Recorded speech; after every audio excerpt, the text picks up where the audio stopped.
In this video, I'm just going to explain a little bit about measles in 2.5 minutes or less, and I'm going to focus on things that I think are really interesting about it. So everybody knows we're in a banner year for measles in the United States with over 1,600 cases, the highest since measles was eliminated. We've had 3 deaths, major outbreaks in places like West Texas, New Mexico, now South Carolina. Canada and Mexico also have major outbreaks of their own.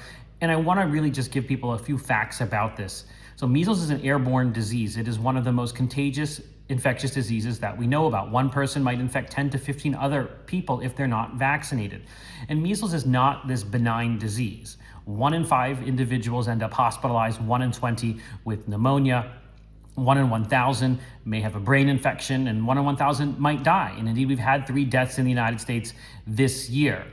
And what I think is really critical to understand is because it's so contagious, if measles, which is circulating in many parts of the world, including Europe, infects an unvaccinated individual and lands in a place where there are low vaccination rates, it is going to have an easy time moving through that population, like we saw in West Texas, like we're seeing now in South Carolina, like we saw in 2019 in New York and New Jersey.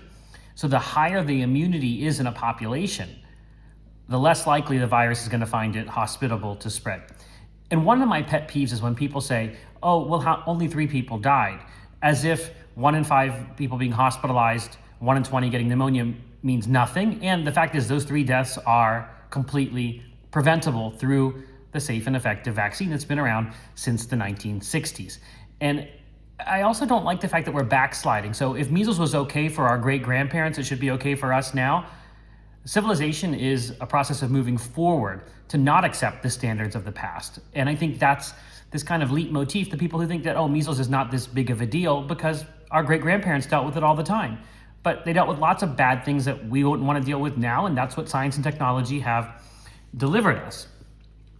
I also think it's really important to keep in mind that the vaccine is the only way we have of keeping our country, our community, and ourselves resilient from measles. And remember, there are children that are too young to be vaccinated against measles, so there's always going to be some vulnerability in our population.